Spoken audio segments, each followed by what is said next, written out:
Okay, our next speaker is Phil Zimmermann. And there won't be any slides, so I'm switching off the beamer.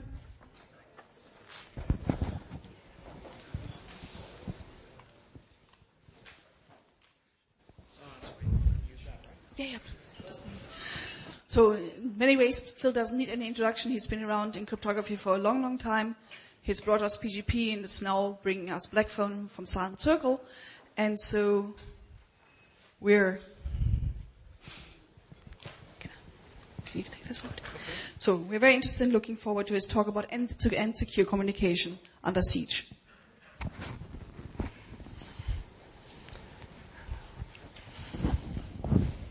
The title is actually kind of a placeholder, and what I've discovered since yesterday, listening to a lot of conversation in the other conference that preceded this one, is that there's so many people already talking about the end-to-end encryption under siege that maybe that shouldn't be the focus here,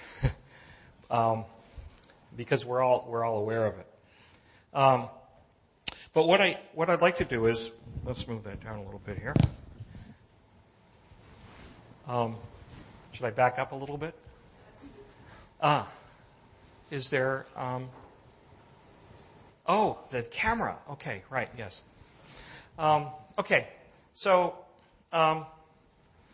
I wanted to talk about the stuff that I've been working on for the last few years in secure telephony, and more recently, secure messaging. We had a secure messaging protocol before called SCIMP, which really wasn't well suited for a TCP socket sitting on a mobile network, but should have worked very well for encrypted SMS, which was what it was originally designed for. But now we use axolotl, or we use the axolotl ratchet, and that is so much better, and so we're really happy with how that's working out. But let me get back up and talk more about some of the stuff that I saw earlier. Is some of the problems that after the Snowden revelations, everybody wanted to up their game and try to make crypto better. And some of the slides I saw earlier today, were things like, for example, there was a weakness in the DSA random number generator, you had to be careful to have not leak keys for DSA by having, if there's anything wrong with your randomness. But when PGP first began using DSA in the 1990s, we hashed the DSA private component as part of the calculation of the random number. And so even if there was some deficiency in entropy, which of course we made sure there was no deficiency in entropy, but even if there was, it would not give the attacker enough because the attacker does not know the DSA private key. And since you're trying to protect the DSA private key anyway, that's the reason why you care so much about the quality of the random number generator in DSA. If you're hashing the DSA private key as part of the calculation of this random number, then that's a better way to do things than what NIST recommended that you do for that random number. And so we did that long before NIST discovered this. And I think now in recent years there's been some acknowledgement even from NIST that it would be better to hash the private component. But I don't think it's made its way into the standards yet. Another thing, it's funny. I've always been frustrated because of the power of RSA data security in the market. The industry used things like RC4 just because that was being pushed by RSA, and yet I never had a very comfortable relationship with RSA since they were part of what triggered the criminal investigation for PGP, and I was the target of a criminal investigation for 3 years, and that was in part precipitated by RSA. And so I never really liked our RC4, and so I never wanted to use it. But I didn't know the the particular weaknesses in it. But I never wanted to use BSafe because they didn't publish the source code for it.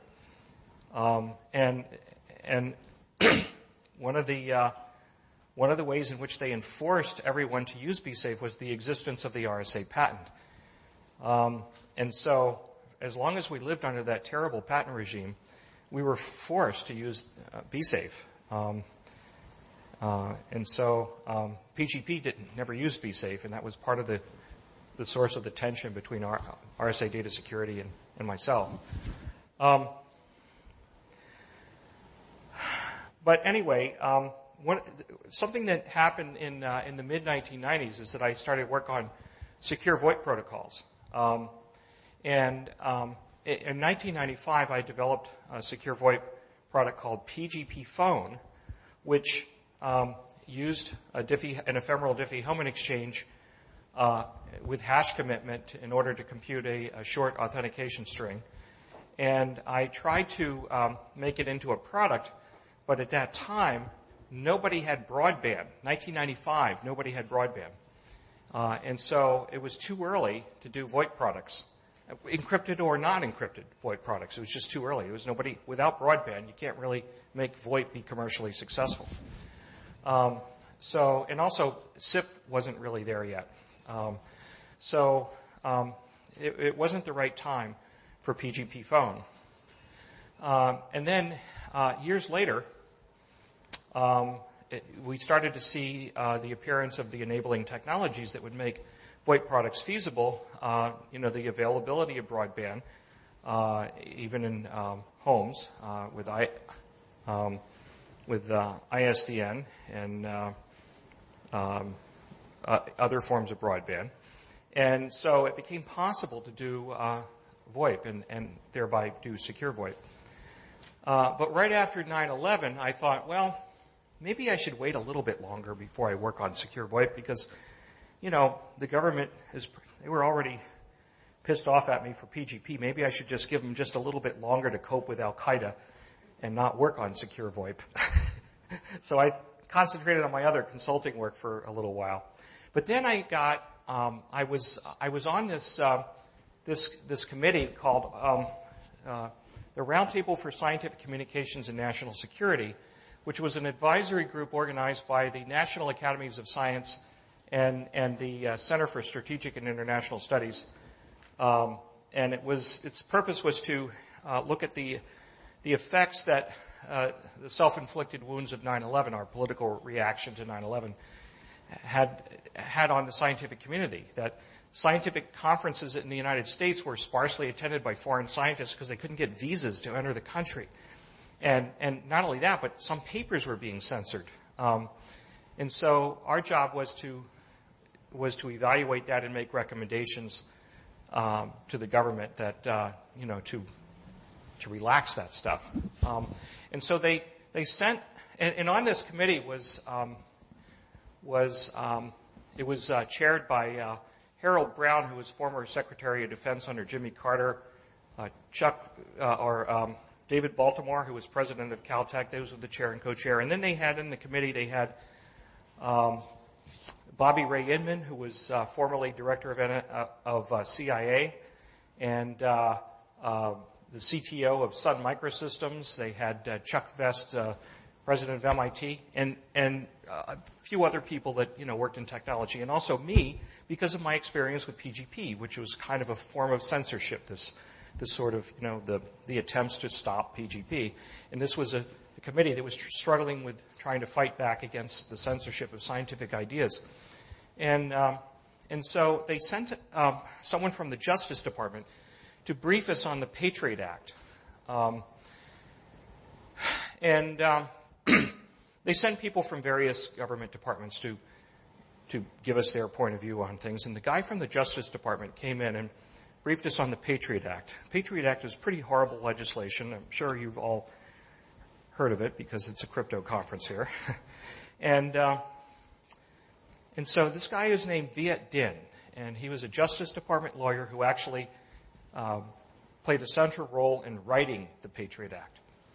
And he came in and he was telling us about the Patriot Act. So I raised my hand and I said, can you please explain why the Justice Department is teaching seminars to their prosecutors on how to use the Patriot Act to prosecute all manner of crime? And he said, well, crime is crime. Prosecutors should have all the tools at their disposal to prosecute crime. And I said, but wait a minute. I thought that the Patriot Act was kind of a social contract between the U.S. Congress and the American people to protect us from Al-Qaeda. And he said, no, you have it all wrong. The Patriot Act is something that we've wanted to pass for a long, long time, but we didn't have the political opportunity until 9/11. And so we seized the opportunity of the crisis of 9/11 to pass the Patriot Act. And this is something that many of us had feared was the truth. But here it was, straight from the horse's mouth, the guy who wrote the Patriot Act telling me to my face in the same room, I could read his lips, telling me the confirmation of our fears that this is in fact how the Patriot Act came to exist. And it was at that moment, they had to tell me to shut up and sit down, and it was at that moment that I decided that, okay, I will immediately start on Secure VoIP again. It was around 2003. In fact, I regretted even delaying it a little bit. And so I worked on, this Z-Phone project and developed the ZRTP protocol, which was kind of an improvement on the PGP phone protocol from 1995. I always wanted to do Secure VoIP, and I even wanted to do Secure VoIP before Secure Email, but the enabling technologies weren't there. And in the late 80s, I wanted to do Secure Telephony, but there was just almost nothing. It was even worse than not having broadband. It was 8-bit microprocessors, so it wasn't really feasible to do that. So I had to wait, and this was the time to do it. And so the ZRTP protocol was designed from the ground up with the rather aggressive presumption that you absolutely positively cannot trust the phone company. That it was a protocol that at its heart assumed an adversarial relationship with the phone company. That the phone company does not have your best interest in mind. That the phone company had 100 years of cultural history of wiretapping with the public switch telephone network. And so the other methods of encrypting VoIP were, most VoIP wasn't encrypted at all. So that was the main competitor to ZRTP was nothing. Nothing. So no encryption. But the next most prevalent method of encrypting was to generate a random session key, stick it in the SIP packet, send it to a SIP server, and then have the SIP server send it to the other party. And thereby, the two endpoints now had a session key that they could agree on, and they could encrypt the media between them. The problem with that is now the server knows the key, and the phone companies, of course, had no problem with that because they want a wiretap, and they run the SIP server, So, what's wrong with that protocol? It's a wiretap-friendly protocol, and that's commonly known as SDES. No relation to the data encryption standard. It's an acronym collision. So it's generally called SDES, which means SDP session descriptions. But it involves telling the session key to the SIP server. So I didn't want to do anything negotiating keys through the signaling layer. The signaling is what sets up the call. In VoIP, you got sort of two parts of VoIP calls. You have the signaling part, which sets up the call, where the server tells the two endpoints where they are so they can find each other because it knows the IP address of both of them. And then there comes the media, which carries the voice packets. And those two layers are very distinct. And the phone company is directly involved in the signaling, but the media doesn't necessarily always flow through the phone company. It might flow peer-to-peer without passing through any servers. And so I wanted to negotiate the keys through the media layer. And later on, when I approached the IETF to introduce the ZRTP protocol there, they didn't want to do it that way. They said that it makes their heads explode thinking about negotiating cryptographic keys through the media layer. They should be only done through the signaling layer. And all the other ways of doing, methods of doing cryptographic key negotiations for VoIP were all done through the signaling layer. And so somehow I convinced enough people there that you really ought to do it through the media layer. And so there was a competition between ZRTP and some other protocols, and another protocol was selected for the standard, the IETF standard for VoIP encryption. And ZRTP got as a consolation prize an informational RFC, which is not as official as standards track RFC. But to do it with a standards track RFC, I would have had to given up a lot of things in the protocol. One of them was that I had a requirement that there be an evil bit in the negotiation, saying that if you're going to exfiltrate the session key, you would have to tell the other side, which of course you couldn't enforce, but that offended the sensibilities further, and it was another reason why it lost out. But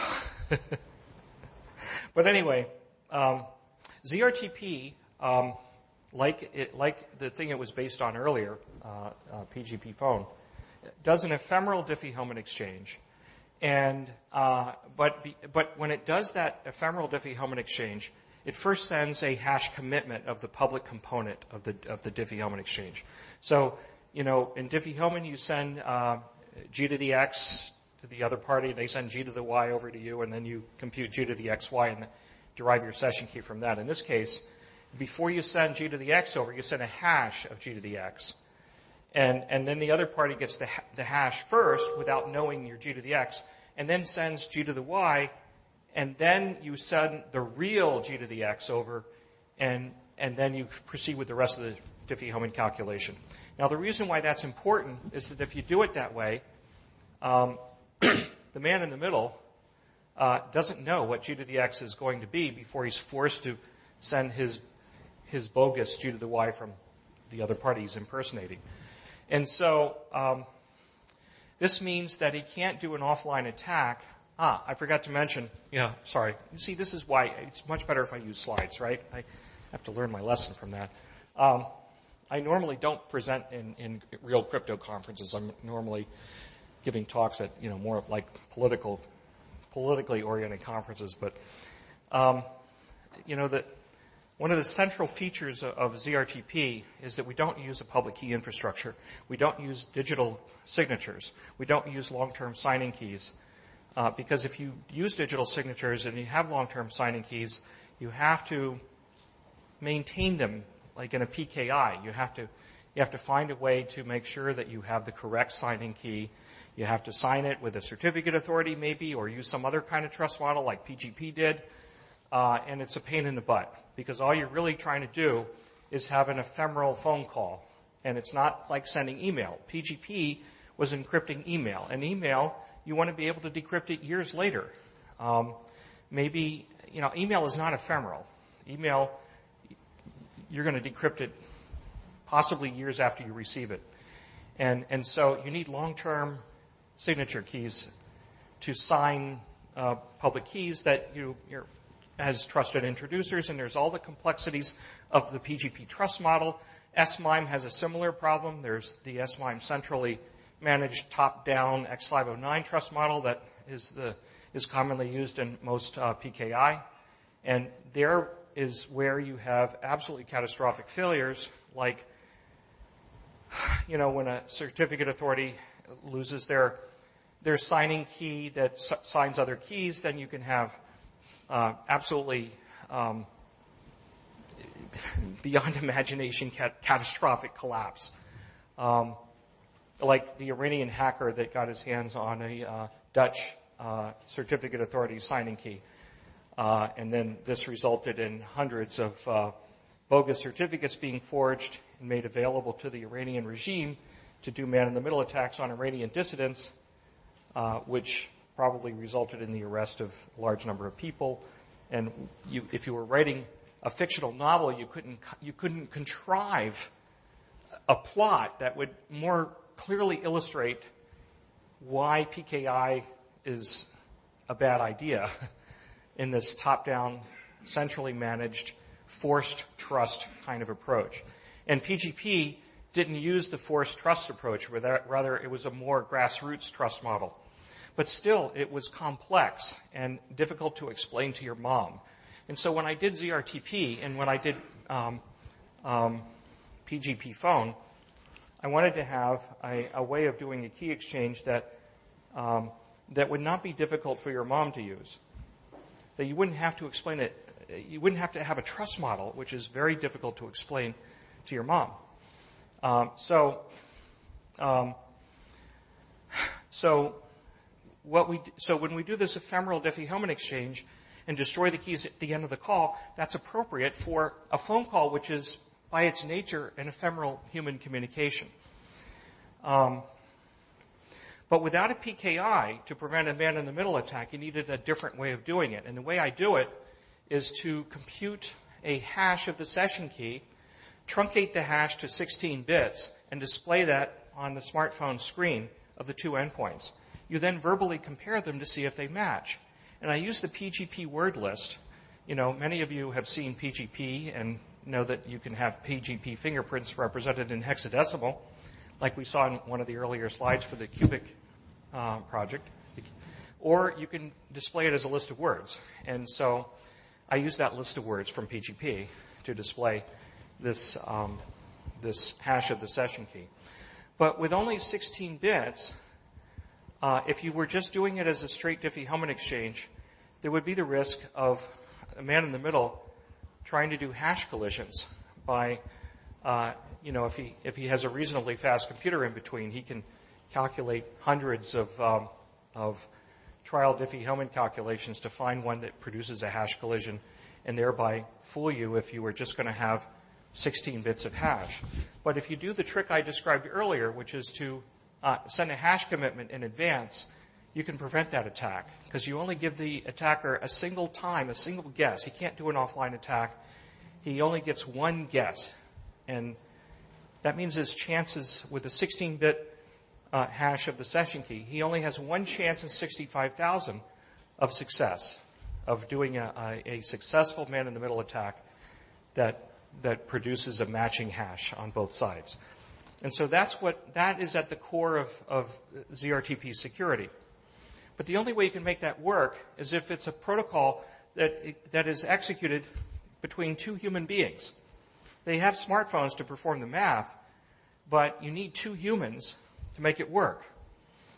It's not like SSH where you're talking to a server which has no human, in which case you have to do a full-size comparison of the fingerprint, which is actually kind of hard to do because if there's no human at that end, how do you know it's really the fingerprint of the server? You need some kind of out-of-band way of doing that.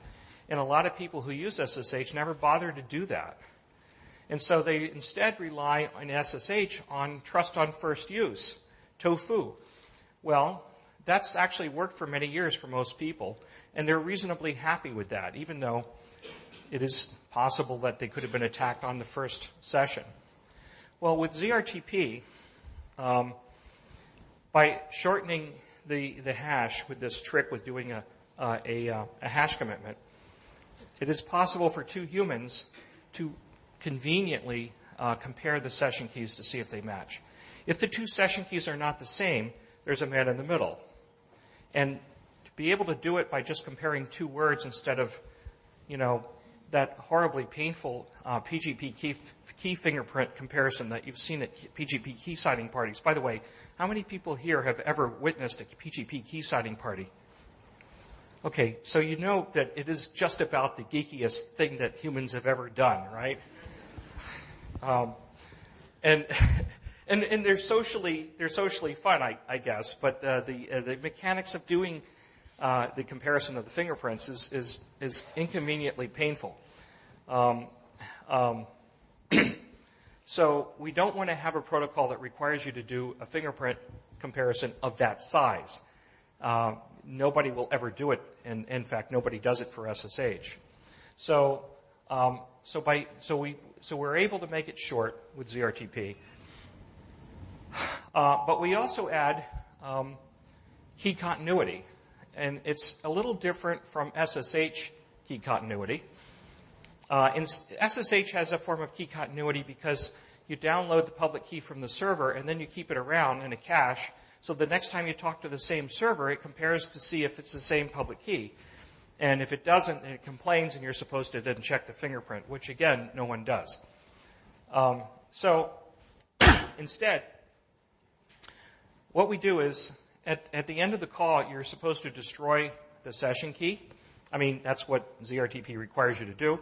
But before you destroy it, you hash it and store a hash, a non-invertible, SHA-256 of the session key.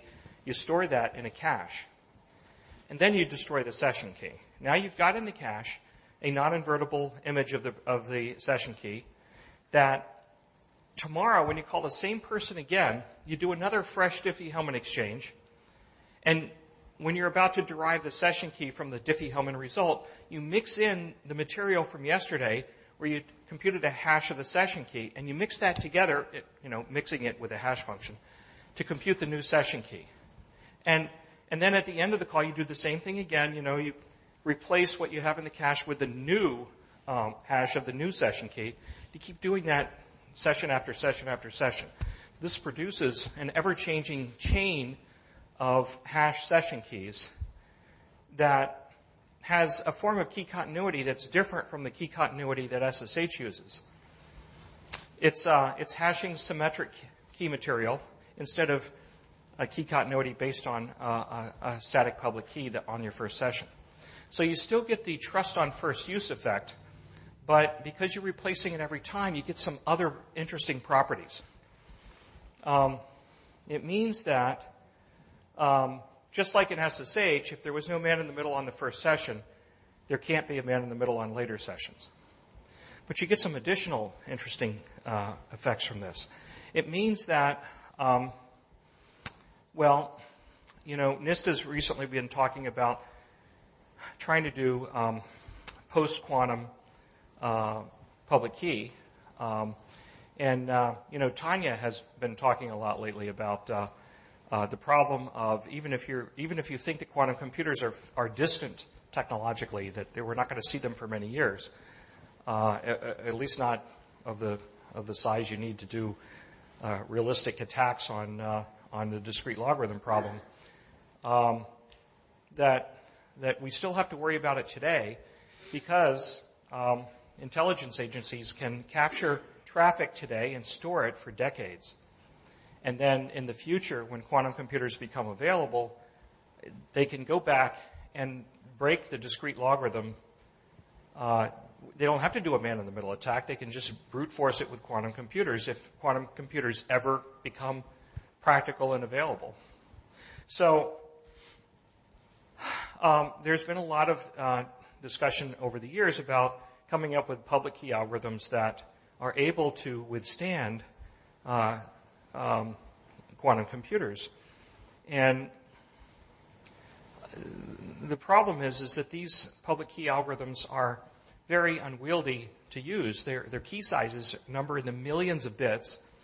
They are thousands of times slower than the public key algorithms we're using today. And how can we really be sure that they're that strong? I mean, if you look at like some of the suggested candidates based on lattices and other techniques, they seem to after they're suggested, there's some attack on them, and then they have to refine them, and then there's another attack later, and they have to refine them again. And whenever I see stuff like that, I get a little nervous. So I don't really feel that quantum computers are something I have to worry about today, but just as hedging my bets on it, by doing key continuity the way I'm doing it, that quantum computers are, if you imagine that quantum computers actually work someday, they will be a serious threat to public key algorithms that we're using today. But they're not that bad for block ciphers.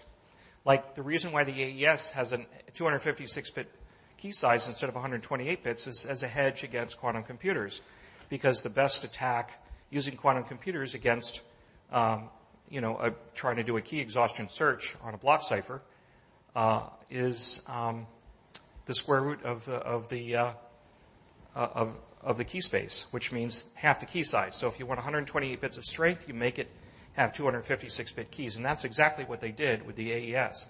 So I'm storing a hash of the session key for key continuity, and I'm storing a 256-bit hash, and I'm mixing it in every time.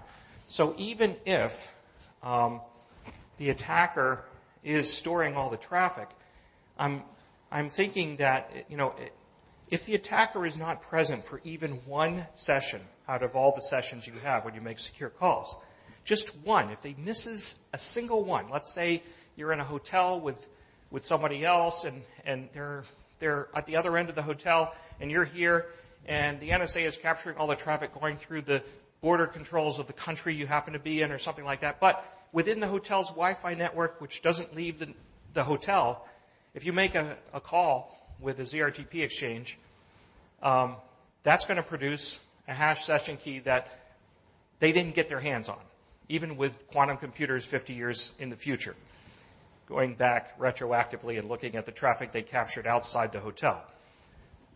So it means that with ZRTP, there's a measure of resistance to quantum computers without resorting to these vast million-bit keys in the public key algorithms that really aren't proven yet. And so that's what I was trying to achieve with trying to improvise something using only the commonly available tools.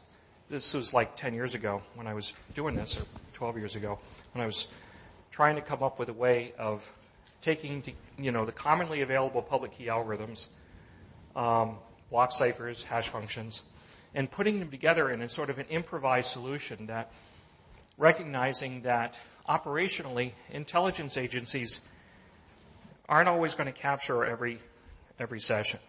And if they just miss one of them, just one, then every call you make after that is secure, even if they have quantum computers in the future. And so ZRTP has this as a feature and has had it for the past decade. But I didn't really believe that quantum computers, I never took them seriously. Now I'm starting to sweat a little bit because the NSA has been talking about it as something to worry about. So when they start saying it, then I think, okay, time to start worrying. But anyway, I'd like to encourage some questions pretty early in this process to make it a little more conversational. Yeah. I'd like to ask about a black phone. I just looked at your website, and you make lots of statements about the black phone, which is supposed to run your secure voice encryption software. First question is, why do I see iPhone 6 in your pocket? Second question is... I'm going to get harshly criticized when I get back to the office. Second question, what kind of technology do you use for containers on black phone, which you also advertise there? What technology is used for isolation of containers? We do have some form of containers in this product called Spaces that we license from another company. It's a little different than the one Google is using with their, the new Android versions are starting to use another kind of sandboxing between work and home kind of spaces. And we're not using that. We're using this because we decided long ago to... Which is the one, which one you use? We use the one called Spaces from... Okay, and what underlying technology does it use? I don't work on black phone. I work on silent phone. What should make us people, because you mentioned this as such a privacy preserving technology, the black phone. What would make me as a user, I would like to perhaps buy a black phone.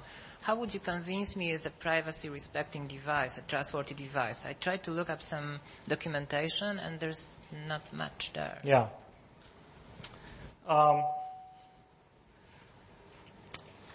Okay, look, for black phone development, I didn't have anything to do with black phone development. We acquired a company that built these phones for us. And I worked on silent phone. So I tended to think of black phone as a vehicle to run silent phone. It was supposed to be, a more secure computing platform. But it's not, it's a moving target because Android is also getting more secure, especially after the Snowden revelations. Apple is racing ahead to try to make their platform more secure. Google is doing the same. Everybody's upping their game in the post-Snowden era. And so, we've got some things that are better than the current version of Android, but, Android is catching up with us. So, it's not a quantum leap. I mean, it's a multidimensional thing. There's some aspects that we're doing things better than Android, and some things where the newest version of Android is doing something better than the parts that we have in there in black phone. I work on silent phone. That's my core expertise. So I'm not here to present on black phone. We could get somebody who works on the black phone team to come and give a presentation on that. Hey, Phil. Yeah. So I think part of this workshop is about, it's post-Snowden cryptography, and the way to be secure in the future is to learn from our mistakes. And you've been doing this a lot longer than many of us. Yeah. And so I'm wondering, maybe you could share a few lessons you've learned about things that you got wrong along the way. And if you could go back in time, what would you change to do them correctly? Yeah. Well, I should have realized that with PGP that the cognitive burden of people understanding trust models was so high that it would limit the uptake of PGP. That's why there was a paper published called Why Johnny Can't Encrypt, which talked about PGP, and also SMIME had this similar problem. And I didn't see that one coming. I had my head so far into it that I didn't understand how difficult the cognitive burden was. And so PGP never really got the kind of uptake that I thought it might. But SMIME didn't either, even though it had a massive deployment advantage because it was embedded in Microsoft products. It was never used, and PGP was used far more. But still, compared to the number of people who didn't use either of them, it just never got to anything like critical mass. That's one mistake.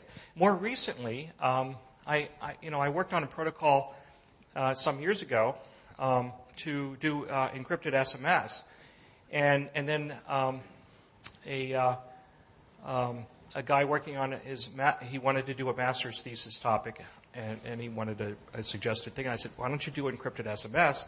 And I told him some of my ideas for it. He turned it into this encrypted SMS protocol, which he put in his master's thesis. That was Gary Belvin. And then when we started Silent Circle, we had a guy working on silent text who took Belvin's thesis, which was designed for encrypted SMS, which is a fairly reliable transmission protocol. The carriers are pretty aggressive about making sure SMS messages actually get there. And tried to apply it to running Jabber on top of a TCP socket on a smartphone that might not be online all the time. And so that really wiped out the reliability that this protocol depended on to work for SMS. And so it really turned into a bad protocol. It was a horrible product, silent text. But then axolotl became available, and the axolotl ratchet, which really works so much better when you have asynchronous message communication in a mobile environment that's trying to run on TCP sockets that might or might not be open all the time.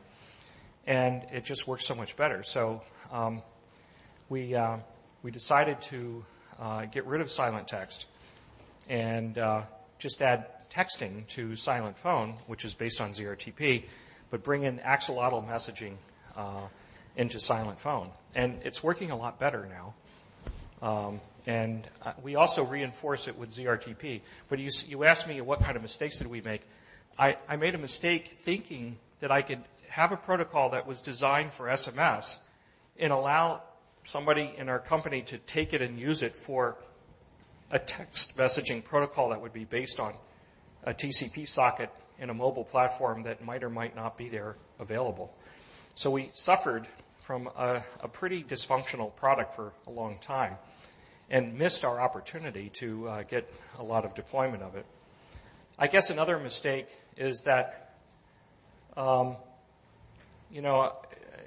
guess if I had to do it over again, I would have done something with greater network effect, have a free product, because you can't really get network effect in a communications product without having a free product. But we missed the boat on that. Now we have, WhatsApp had 500 million users when they were sold to Facebook. So that was a mistake, a missed opportunity. I guess another mistake was that, this is why time travel stories are so popular in science fiction. When you think about, what you could have done differently. I probably should not have been so worried during the criminal investigation and try to be more bold. Try to be more optimistic that it would turn out all right. And maybe, won the crypto wars a little quicker. Thank you. Yeah. Dan. I'm sorry, I picked up the wrong name tag. I'm Michael Rogers from the National Security Agency. And if I was understanding your comments correctly, you're saying that if we intercept only 90% of the individual connections, then we end up getting a much smaller fraction of the plain text traffic because you're constantly hashing new keys in? That's right. So would you suggest that we go for, in the next budget request, 100% total information awareness? Yes, you should do that. Yes. Okay, thanks. Hi, it's Panayotis Saragiotis. So let's assume that we have solved the problem of the confidentiality between two endpoints when they talk to each other. I agree with you, ZRTP is great on that. How do you make sure in a large number of users that you talk to the correct user, to the correct recipient of the call? Or that the correct person initiates the call? Well, when you worry so much about talking to the correct person, that kind of worry is most often represented when you're doing web browsers, for example. How do you know you're talking to the correct website? But generally speaking, when you're calling someone on a phone and you want to have a secure phone call, you're more likely to know who they are. If you're really worried about it being a secure call, there's a much better chance that you know that person. Because if you don't know that person, you're probably going to be less inclined to say things to them that are secret things. And I'm looking at this from the point of view of, yes, theoretically you could create a situation where maybe like in a military situation, you might call a military base and talk to the officer in charge on that shift, and you don't know who that is. Then you're talking through a cryptographic association to someone with a job title rather than a single individual. And so in that case, maybe you need to have a credential tied to that job title.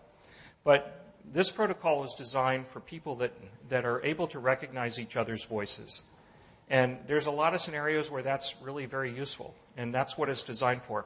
What I'm doing with ZRTP is I'm dragging 100 trillion neural synapses at both ends and dragging them into the computation of the protocol so that you have to use your common sense, your human wisdom, your ears, your vocal tract, your brain, everything to try to figure out if you're talking to the person that you think you're talking to and the words that they speak to compare the authentication, the short authentication string, I emphasize the word short authentication string, to see if it matches. Human beings and human judgment are part of the protocol. I mean, I don't know of any other crypto protocol that drags the humans into the protocol itself. Of course, there's lots of crypto protocols where humans are using the protocol, but in this case, human participation in the protocol itself is critical. And because of that, we don't need to depend on a PKI, and that's a big win for ephemeral phone calls. So, but if you try to extend this to, having a machine call another machine, or even a human calling a machine, you don't get that much out of it.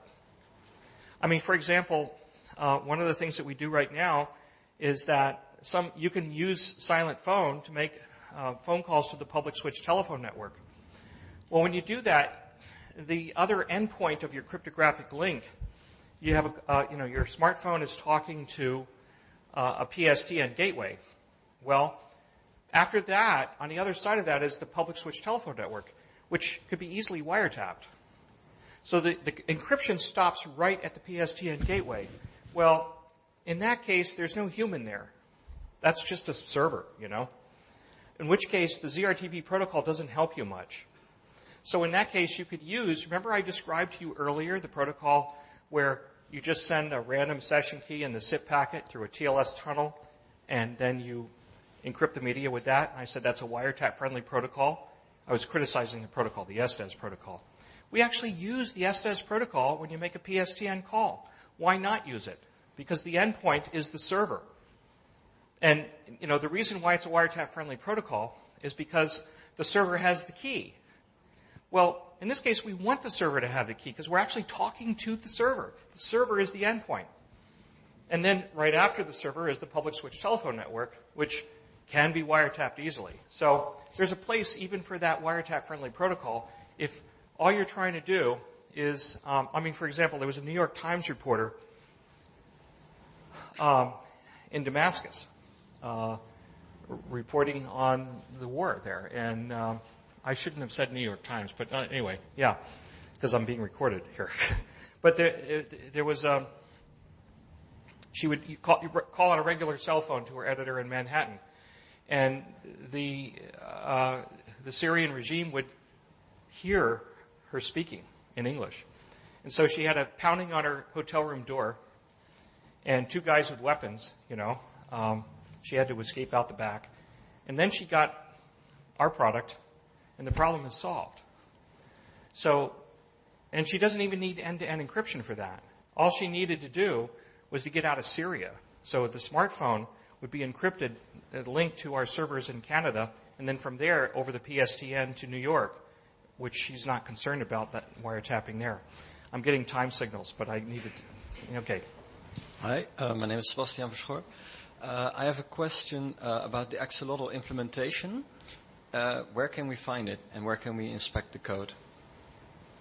Well, we're supposed to publish our source code. I don't know whether they posted it yet, but if they haven't, then it's not on the GitHub page, at least. Okay. Well, I'll call them up about that. All right. So then I have the honor to say thank you very much for your talk, and please join me in thanking Phil again.